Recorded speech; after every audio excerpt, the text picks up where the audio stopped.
Don't say, I can't make up my mind, and I need another week. I need another week. I need another week. I've heard that for a year, and I've lost patience. The Senate Democrats actually know what they're doing at this point because they're scared, and they should be. I didn't see any groundswell of support for this toll bill from the beginning. It was damaged. They should have laid off a long time ago and think of something else. This is the Wheelhouse from Connecticut Public Radio. I'm Lucy Nalpathanchel. You just heard from Governor Ned Lamont, House Republican Minority Leader Themis Claridis, and Senate Republican Minority Leader Len Fasano after Lamont shelved his trucks-only tolls proposal. Now, the governor gave up on his bill last week after spending most of his first year in office fighting for tolls, slowly whittling down the number of gantries and the type of vehicles that would be tolled. But where does that leave Connecticut's transportation system now? And what does this say about the governor's ability to get General Assembly Democrats to support his proposals?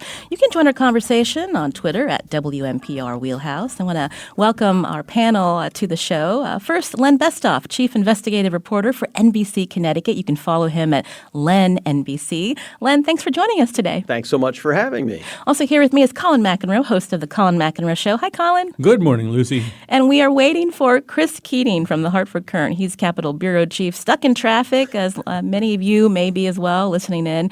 Hopefully he'll be here soon. I feel like it's because we always start off talking about tolls, and one of our panelists can't get here on time. So let's talk about Governor Lamont shelving this proposal. Len, what's the reaction that you've heard out in the field? And in terms of, do we think that tolls are really dead for this short session? Everything we're hearing is, that it's pretty much done. And at least for this session. And a lot of folks that have talked with us and talking in our newsroom as well has just been, maybe we got to hit the pause button again. What's wrong with that? Because the proposal kept getting ratcheted up, ratcheted down. Yes, studies have been done. Maybe another study has to happen to see exactly what we really do need, how much money we need to be spending on this, where you can get that money, because literally you had half the states saying yes, half the states saying no, depending on who you were talking with. And you're just at a point here where maybe you got to take a look at some other options. Colin, when Governor Lamont has been on Where We Live, we asked him about the way he had rolled out his tolls proposal in that first year and lessons learned. Would this have been different if Governor Lamont had stuck with his plan to toll all motor vehicles versus this half plan of tolling trucks only? Well, it's hard to know that, but judging from the signs, it would have been worse under those circumstances. So let's keep in mind that ratcheting it back down to trucks only was a way of giving legislators some putative cover anyway, right? So this is just trucks. It's not, your average constituent. You can say to your average constituent, no, we did it another way so that you wouldn't have to feel the pain, but we're going to fix your roads. We're going to fix your trains. But they couldn't even do that. And so, yes, Governor Lamont deserves quite a bit of the blame for having zigged and zagged and zigged on this. But I think right now we're looking at a massive failure of legislative leadership. And I think there's plenty of blame to spread around. The Republicans have not offered meaningful alternatives. All they've done is kind of get in the way and make it clear that they will use this as a cudgel in the elections. With pretty solid majorities in each chamber, the fact that they couldn't managed to get themselves organized. They were playing this idiotic game at one point, like they were two teenagers standing on top of a rock about to jump into the old quarry swimming pool hole. And it's like, you go first. No, you go first. Let's hold hands. And I think the other part of this, the subtext of this, and maybe the zigging and zagging has something to do with this. But the other part of this is the constituents don't trust the legislators. So what you hear is, if we let you do this with trucks within a year or two, it'll be the camel's nose under the tent. You'll come back for cars. So instead, the camel is like one of those Lawrence of Arabia camels who staggers and staggers through the desert and finally drops to its knees and dies in the hot sand, which is what the toll proposal has done. You mentioned trust, but what about trust between Governor Lamont and the Democratic majority in the General Assembly? Certainly when Governor Malloy was in office, he didn't always see eye to eye and was actually shut out of budget negotiations near the end. Well, yeah, trust. I mean, trust is in short supply up there under any circumstances. I think, governors have three ways of persuading legislators to do stuff. One is fear. And that is the tool that Governor Malloy was more likely to use than any other. So be afraid of me. I will hurt you if you do not do what I tell you to do. I will find a way to hurt you. That's number one. Number two is to offer carrots. I've got a bonding package. You need a new playscape at your town park. You need so that's the second way. The third way is you get the public so solidly behind you that the legislature has no choice but to go with you. Now, that's going to be a very difficult thing to do under any circumstances with a proposal like tolls. But I would say Governor Lamont is about as far from getting the public behind him in a way that would be kind of a tsunami that would force the legislators to go with him as I could possibly imagine. Hi, Chris. How's it going? How are you? Welcome. Happy to see Chris Keating, Hartford Courant Capitol Bureau Chief, to be here. has arrived. We're just talking about Governor Lamont shelving his toll proposal, scolding lawmakers for not having the courage to actually take a vote. So what happens now in terms of the money needed to pay for much-needed transportation repairs, Chris? Well, they're going to try to substitute the money in and out. In other words, the tolls was supposed to generate a net of $172 million per year. Basically, you would have paid $200 million in tolls. There would be some subtractions, a net of $172. So he's going to flip that out and borrow $200 a year. Okay, and substitute the money in that way. So that money, in other words, it could be a double borrowing maneuver. It's not, the whole details are not completely worked out, but the whole point of this was to pay off federal loans and federal bonds. It's kind of in a watered down way, kind of similar to a mortgage. In other words, you're only paying $1,000 a month for your mortgage, and you're getting a mortgage of $120,000 or whatever the case may be. So the state was going to leverage that money, and so from what Lamont told us, he's going ahead with it. He's not reducing the plan. It's still $19.1 billion, the same size plan as with tolls. He's not changing that. At least that's what they tell us. Whether that will all come true, I don't really know. But as far as he's concerned, from what he told us, it's full steam ahead. Len Bestoff, when we hear that Governor Lamont is going to borrow now to pay for some of these much-needed transportation projects, does that worry municipalities and others when you think about the budget? If there's borrowing for transportation, that there's certain projects that aren't going to get funded that need to happen in their town or city? Yeah, you're hearing that CCM and other groups are saying, what are we going to do to make sure that we are held harmless here? For example, in my town, we've got a school that they're going to try to build, and they're hoping to get tens of millions from the state for that. And so that certainly is a concern. And I think folks are watching. They're keeping an eye on this. Chris Keating, when we hear about CCM and their reaction now to Governor Lamont's strategy moving forward, what are you hearing from them? Well, the latest on CCM, they're talking about a mini bond package as of yesterday or as of today. A mini bond package. In other words, the overall bond package, which is about $1.5 billion, that can be a little complicated. People are against it. You get some votes against it. The money that's been held up because of the tolls is what we would call a mini bond package. And they want to get a deal on that before March 6th, which is Friday, March 6th. It's not too far away. And Lamont wants to vote in a bond commission by March 18th, which would be on a Wednesday. There's not much opposition to that. That's for the so-called Town Aid Road and kind of $475 million for school construction. Not a lot of controversy. So in other words, if you do want to move something forward and release that money to the towns, which is what he wants to do, it might be smart to go forward with the mini package. Lamont says, hey, I still want the whole package, and the budget director, Melissa McCaw, is trying to negotiate that.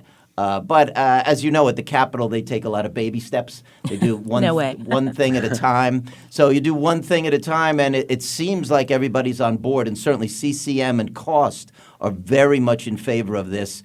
And this is including some money they thought they were going to get last July.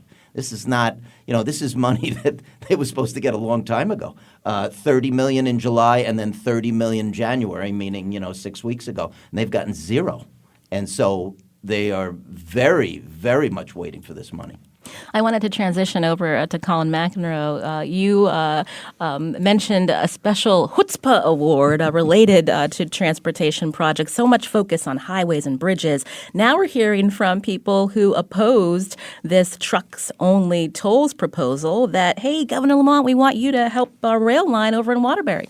Right. And so we should say that it's not – this one thing doesn't map perfectly onto the other, but there is a kind of chutzpah involved in having opposed this primary way of getting money to make transit improvements, to make improvements to roads, to make improvements to trains, and to have some of these people who were so intransigent about this, including somebody I'm personally fond of, Minority Leader Themis Claridis, leading the charge.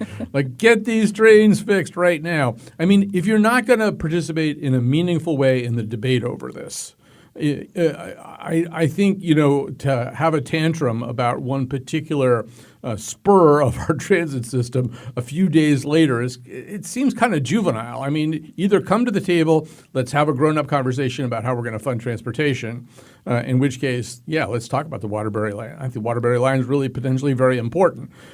Or, step away from the transportation budget and keep your hands in plain sight. Len, best off, let's talk more about the Waterbury line. This is a line that has been often overlooked. So you're hearing again from legislators on that side of the state, as well as Republican leaders like Representative Claridis, that the state should be funding improvements as well as a maintenance facility. But again, how are they going to pay for that? That's the question. And, there's certainly been a need for it for a long time. I have a lot of friends who live out that way, and they've talked about how, boy, it'd be great if I could take one train there and not have to switch, or if there was a better schedule.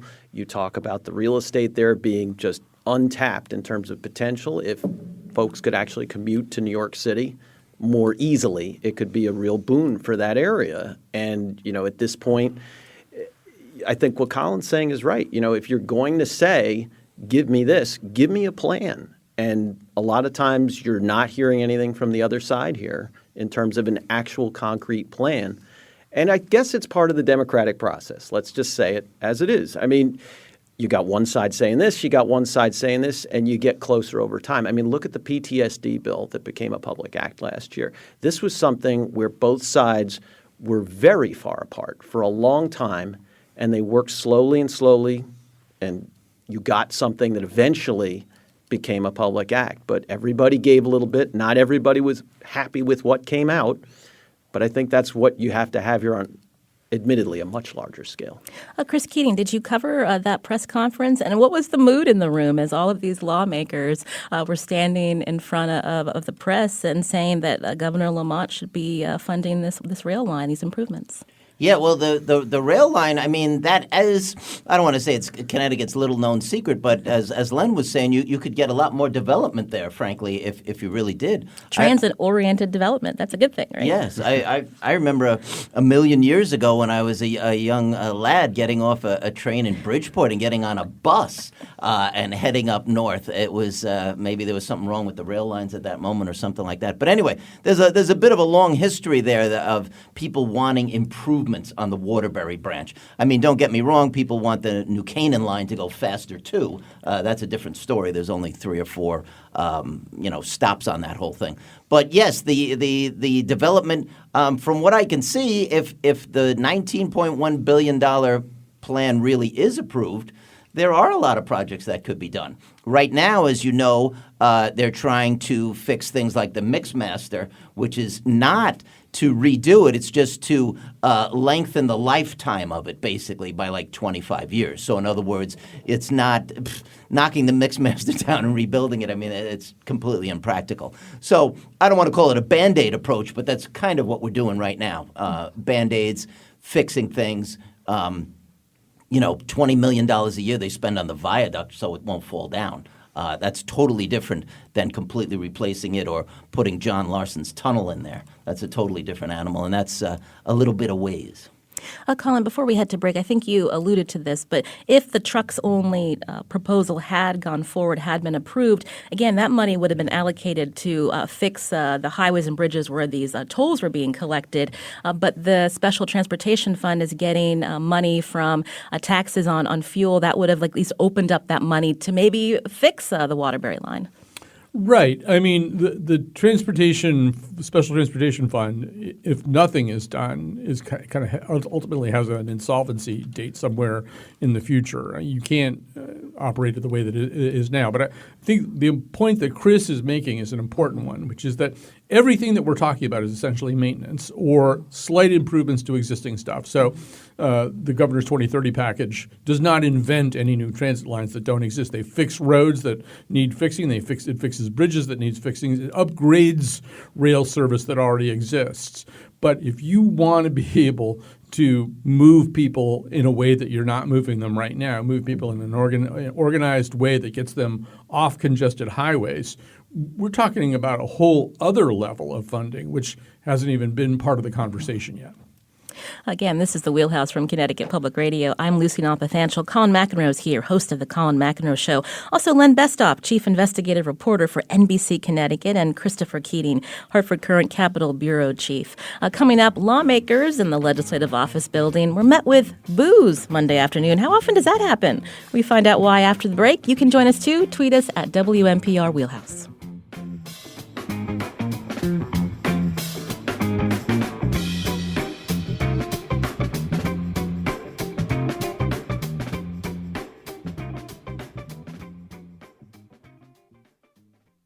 I do not believe there's any way of writing a law that's going to address this problem. A mother of 4, of all of my children are vaccinated, and a child that has an immune issue. I understand the compromising positions that you can be in when you are health challenged. Samoa could say they didn't have a public health crisis.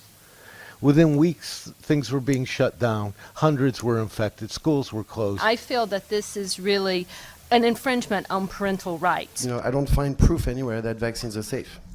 In general, This is the Wheelhouse from Connecticut Public Radio. I'm Lucy Nalpathanchel. You just heard from state lawmakers debating a bill earlier this week that bars parents from using religious exemptions to avoid vaccinating their school-aged children. Now, those parents opposed to the bill claim vaccines are unsafe, even though routine vaccinations have greatly reduced serious diseases in the United States, like polio and diphtheria. Now, the vote was fairly close in the General Assembly's Public Health Committee. 14 lawmakers in favor, 11 opposed. But lawmakers amended the original bill to allow current students with religious exemptions to continue going to school without getting the full vaccinations. So the bill, as it stands, it would require any new students enrolled to get the required shots, even if their parents claim it's against their beliefs.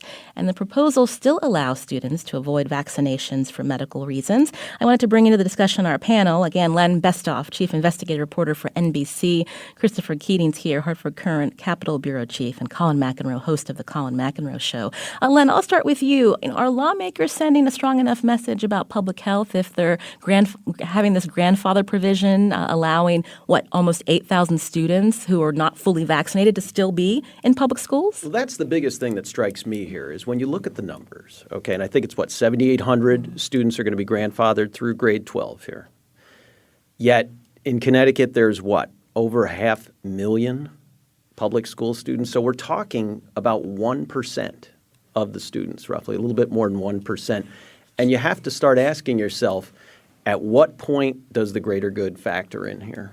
And it's a compromise, yes, but with the backdrop of everything happening with coronavirus, and we just saw across the wires a few moments ago that the president's going to be having a 6 o'clock news conference about this, you have to start asking questions about that herd immunity and how much you got to protect that. Colin, you talked about coronavirus earlier this week on your show. When we think about why Connecticut lawmakers are having this conversation now, this is a very emotional conversation, but at the same time, it's something that needs to happen in the state when you saw measles outbreaks in New York.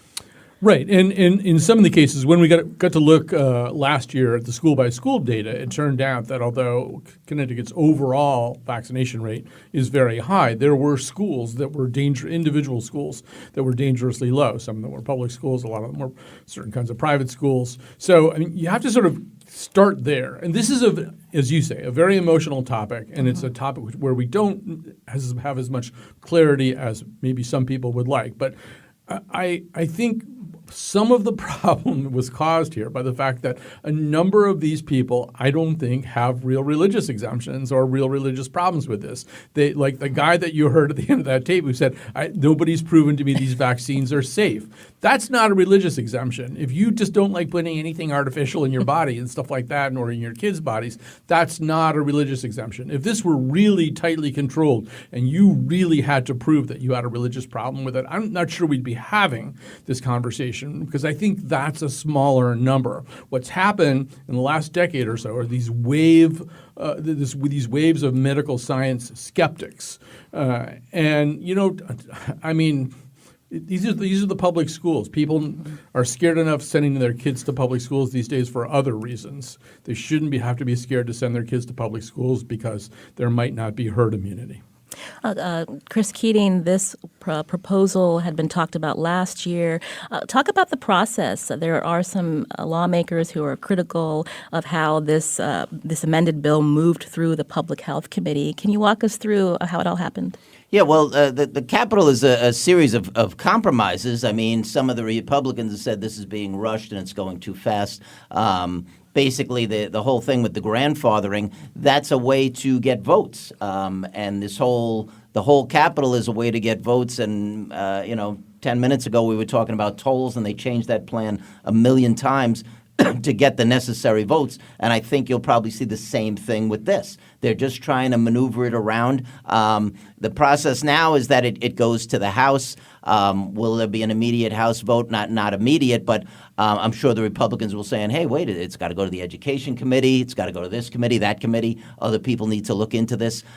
They were saying that, it needs a whole lot more study. As Colin's point, right, the religious exemptions, they might not be religious. They may be philosophical. They may be a whole bunch of other things. None of the major religions that we know of are against vaccines. So the religious exemption is kind of a catch-all phrase. It could be a philosophical or any other kind of objection. I mean, I think Colin's right. When you talk about the religious exemptions, I lived in the Bible Belt for 11 years, and there were not issues like this. If people really were very devout, they either sent their children to religious school or they homeschooled. There was a ton of homeschooling in North Carolina and Virginia where I lived. So I'm puzzled why this is coming up so much with the religious question. And I think Colin is right in saying, well, is it religion?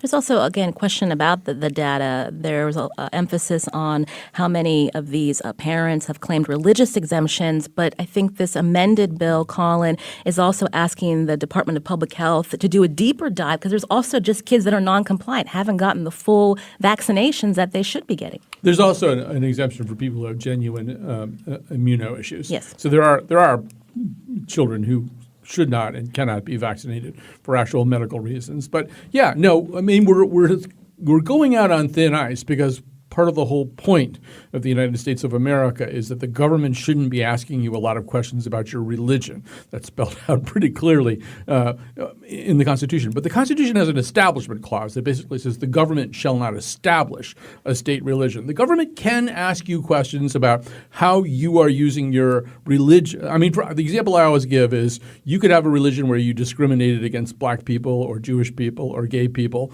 and you could have that religion in the privacy of that church. You can't open a lunch counter and try to operate it along those principles because they violated different set of laws. And you can't use religion for the most part to violate laws that have nothing to do with religion. And so, yeah, that's going to be a very uncomfortable conversation, but we have to have it. Chris Keating, update us on, in the past, there were parents that filed a suit against the state because they didn't even want that school-by-school data to be released. Governor Lamont, again, enforcing, his commissioner at the time, because she was also hesitant to put this information out there. Tell us, do we expect any other lawsuits to be filed as the state looks to study this issue further? Well, there have been. That's always very possible in round numbers as far as as who's vaccinated, just to throw out some numbers to you, it's 96.2% of the kindergarten kids are vaccinated. 96.2. There's 1.8% of the kids claiming the religious exemption. You had a good point before a second ago about the just non-compliance. Kids suddenly show up at school in February or whatever. I mean, there's a lot of movement in schools that sometimes we don't think about. A lot of transportation in and out, and kids, and frankly, I think some kids fall through the cracks. But I don't think the fight. The people said that the grandfathering, the people against the vaccine said the grandfathering is not good enough. No compromise is good enough. You just have to basically kill the bill. I was at a rally in which they were saying that somewhat repeatedly, that they don't want any compromise. Period. A quick question, Chris, before we head to break. The people that you're seeing at the LOB that came to the public hearing, do we know if they are a majority of Connecticut residents, or are these people coming in from across the state line? Well, there was one woman who got arrested, and she was from Long Island. I saw her stand up on a bench, and I was thinking, that lady, the cops are going to say something to her. And they did. They went over to her, and she later got arrested. That's a very good question. If you see a crowd of 600 people, how many are exactly from Connecticut? That's a little hard to say. Everyone that I talked to, though, said, I'm from XYZ or whatever. Although also very quickly, one thing that can happen is if you have a less tough law in your state, you may start getting people transferring in here who don't like the law in New York State. Okay, good point. All right, we're going to have to leave it there. This is the Wheelhouse from Connecticut Public Radio. I'm Lucy Nalpathanchel. Coming up, we take a look at crumbling basements in parts of the state and what the General Assembly needs to do to keep a program running that provides funding to replace these faulty foundations. Also, this week, we're running our winter fundraising campaign. If you appreciate programs like the Wheelhouse and others, here are two of my colleagues to tell you the number to call. This is the Wheelhouse from Connecticut Public Radio. I'm Lucy Nalpathanchel. You can always join us on Twitter at WNPR Wheelhouse. On the panel today, Len Bestoff, Chief Investigative Reporter for NBC Connecticut. You can follow him at Len NBC. Christopher Keating's here, Hartford Current Capitol Bureau Chief at Chris P. Keating. And Colin McEnroe, host of The Colin McEnroe Show. Now, we wanted to focus on an issue that's gotten attention in recent years, but it impacts just a small portion of the state. But under state law, there's an insurance agency that's been set up to help Connecticut homeowners with crumbling foundations. But that agency and the work they do expires in 2022. We know it'll take much longer than 2 years to deal with the thousands of Connecticut homes with foundations built using contaminated concrete. And where will the money come from to pay for foundation replacements? They cost an average of $144,000 each. Len Bestoff, your station broke the story several years ago. Remind us first, how many homeowners are impacted by crumbling foundations? Well, the estimates have been all over the board, all over the map. Let me first say I am holding the flame, carrying the torch for George Colley, who broke this story for us. I want to make that patently clear. And David Miknowitz, our amazing photographer, who has been in hundreds of basements across northeastern Connecticut. But your question, how many impacted homeowners? Originally, that number was up in the 30,000 range, and that included, all structures, not just homes. They've been able to compile statistics. That's the group called the Connecticut Foundation Solutions Indemnity Company, or CFSIC as it's known. And the stats they came out with late last year indicating this is more in the 5,000 to 8,000 structure range. That also includes Massachusetts and a tad bit of Rhode Island. There's also a second wave that could come. So it's still a very nebulous number. But at the same time, they're starting to winnow it down a little bit. They're thinking it's a 5,000 to 8,000 structure issue, possibly 25 years till this issue can be phased out, so to speak.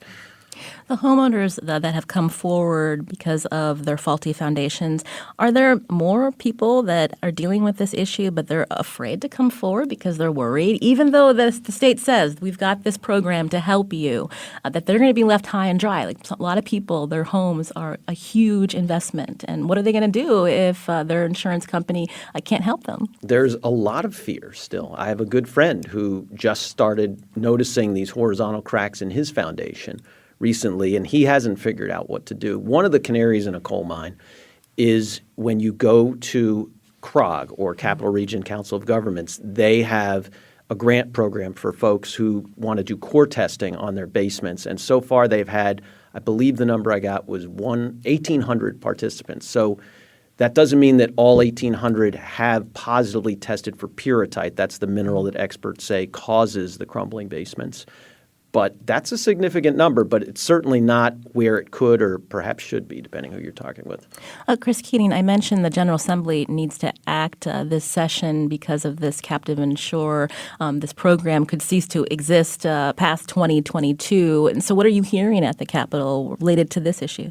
Well, they have set aside some money. They do essentially seemingly look into this issue every year. At one point, they were going to do $20 million a year for 5 years in bonding to try to help people. Also, as Len said, sometimes not as many people sign up as they originally thought because there is fear out there, kind of a catch-22. In other words, I don't want to tell everyone that my foundation is cracked. I don't really want to go on record. I don't want anybody to know that because when I sell, I guess, frankly, people are going to find out anyway. But there's definitely fear, and that has gone on, unfortunately, really since this whole thing started, when they were trying to get their arms around how big it was. So the legislature, there's different bills every single year about tax breaks and a whole series of things. Some of them get through, some of them don't. But every single year it's discussed at the legislature how exactly to do this, what is the best way. Do you throw extra tax breaks to people or not, and this bond money also that I talked about.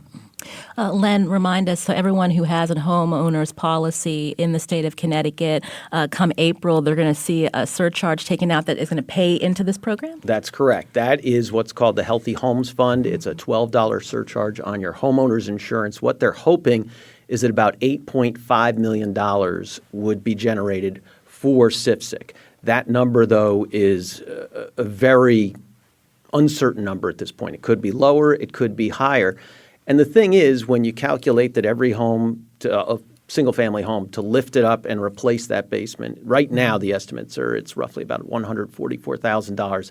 I'm not going to do the math. It may be based on the old $175,000 number, but roughly $8.5 million will do you about 30 homes per year. That's a trickle compared to what's going on right now. CIFSIC has helped rehabilitate 100 homes and counting. They've gotten $60 million from the state so far. They are certainly hoping and expecting that they're going to be getting the next $40 million in these two $20 million increments. CIFSIC and legislators there's an actual caucus of concrete legislators, both R's and D's. They're hoping to actually get the money in one shot. I don't think it's going to happen, but there are good reasons why they're asking for it, because you need to have some consistency for contractors so they know that there's a pipeline of money coming so they can keep making these agreements to rehabilitate these homes. So right now, it's all eyes are on next, I guess, June, July, when the bond commission would vote for the next $20 million tranche of money. That's where we're at. So we'll have to leave it there. The last topic we wanted to hit on today here on the Wheelhouse, the Connecticut Republican Party announced it's going to honor 3 female high school runners who are suing, and their parents, to prevent transgender athletes from participating in girls' sports. From a current article, at a fundraiser next month, the party will present its Courage Award to the 3 students who filed this federal lawsuit, along with their parents, to reverse the Connecticut Interscholastic Athletic Conference rule that allows high school athletes to compete in sports corresponding with their gender identity. Colin, I wanted to get your reaction first to the state GOP wanting to award, pay attention to this issue. But, is it surprising that the party is doing this in a state like Connecticut that has progressive rules and looking at ways to avoid discrimination of all types of people? I don't know if it's surprising exactly, but I mean, this is a complex and delicate issue which we haven't really as a society talked out thoroughly yet. It will not benefit from the injection of party politics into it.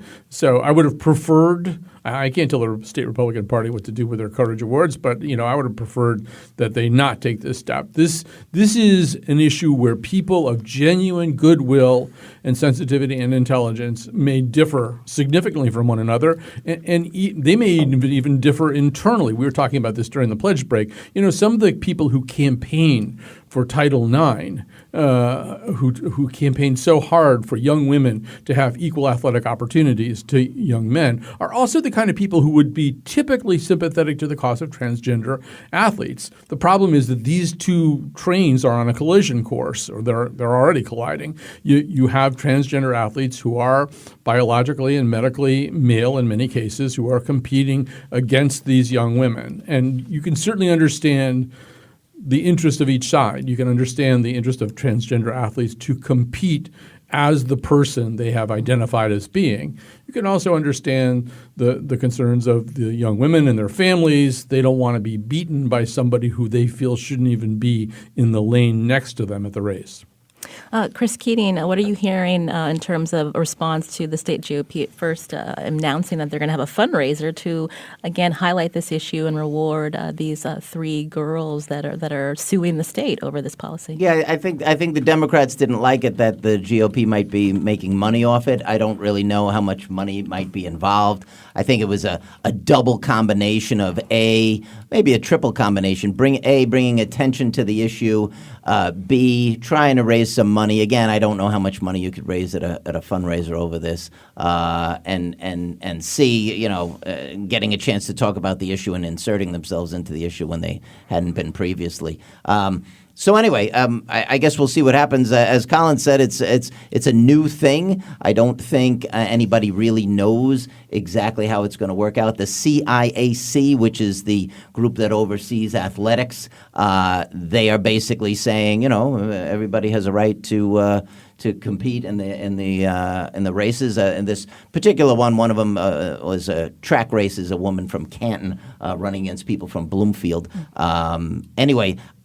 So I don't know the answer. I think it's a little bit too early. I think we all don't know the answer, how this will hash out, but probably it'll be, frankly, decided in the courts. That's what it seems to be, at least at the moment, because I don't think whatever the CIAC says, someone's going to sue them. They're going to say you're wrong. And so I guess no matter what anyone says, someone's going to sue somebody. So we'll see. Will it eventually end up in the Connecticut State Supreme Court, 3 years from now? Very possible. So we could be talking about this for years and years. Len Bestoff, we were also talking before the show. Again, we mentioned this is a complicated issue. Connecticut is one of 17 states that has a policy of allowing trans athletes to compete in accordance with their gender identity. On the side, you're a soccer coach. How are parents talking about this issue? Because it really has come up in the last just couple of years, I think starting in the state of Texas with their policy. Well, first of all, I want to say, I think, Chris, you're right. I think there's no question this is going to end up in the courts, probably the Connecticut State Supreme Court. As a coach, one of the things that parents often talk with me about is, and I coach girls' high school soccer, travel soccer, can my daughter make it in high school? Can she make it in college? And so I hate to say this, but a lot of this discussion with the transgender athletes, I keep thinking, and parents have said to me, this is about trying to go to college, trying to build your resume as a track star. You know what? There's a lot of places where you can be a track star. It's not going to impact necessarily your ability to continue your athletic career. Yes, there are records. Yes, there are races where you may come in second or third, and certainly it would be a lot easier if you could say that the transgender athlete really can only compete once he or she has transitioned fully. But like we were talking about in the break, it doesn't always happen that way in the timing that you want or ever happen. Some people choose not to do that. So I just think that, parents are concerned about it, but from what they've been saying to me, my daughter can still get a place in a school whether she's competing against a trans athlete or another girl. And the thing is, especially in soccer, that's a team of 11 people. So how much it's going to impact you versus track, which is an individual sport, unless it's a mile relay, is a little bit different. But at the same time, it's a very big universe out there in terms of races, in terms of places where you could go to school and get some kind of a scholarship where this you think may be impacting you down the road. We're going to have to leave it there. I hope to have a Where We Live show focusing on this issue for a whole hour. But now it's time for Feats of Strengths and Airing of Grievances. Chris Keating, I'll start with you. One I thought of was had to do with I was at a cost meeting cutting down the trees around the state, which seems to be speeding up tremendously. There was a lawyer who jumped up and basically said that they cut down all the trees in the center median of I-84 and that it was completely ugly. There seems to be a tremendous amount of tree cutting around the state, and it's gotten attention. Whether it's going to stop or not, I don't really know. But it's at a high speed, and there's a lot of it going on. We've just got 2 minutes left. Colin, how about you? I'll go fast. I wanted to stay with our sports theme. So every NHL game has to have on the premises a so-called emergency backup goaltender who will be available to either team should they lose their two actual goaltenders. So quite recently, David Ayres, 42 years old, he's the backup goaltender at the Toronto facility. The Carolina Hurricanes, formerly the Whalers, are playing the Toronto Maple Leafs.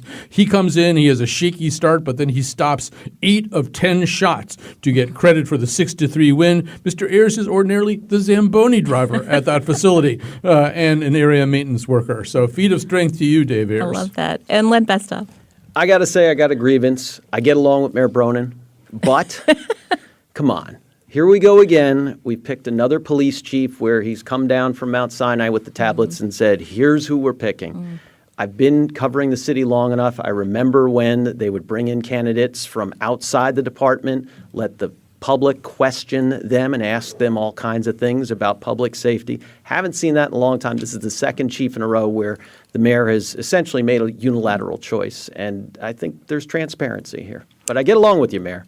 It sounds like a good follow-up. Thank you for bringing that to our attention. We're almost out of time. I don't have any feats of strength, but my grievance would be to the Connecticut General Assembly, do your jobs and actually vote on issues before you instead of avoiding votes on controversial issues like tolls. I think the leaders in the state really need to show political courage to bring that trust back to the Connecticut residents. Also, I want to thank Matt Dwyer for producing today's show, and our tech producer is Kat Pastor. It is also our winter fund drive. If you like to support the Wheelhouse and WNPR with your pledge, here's the number to call.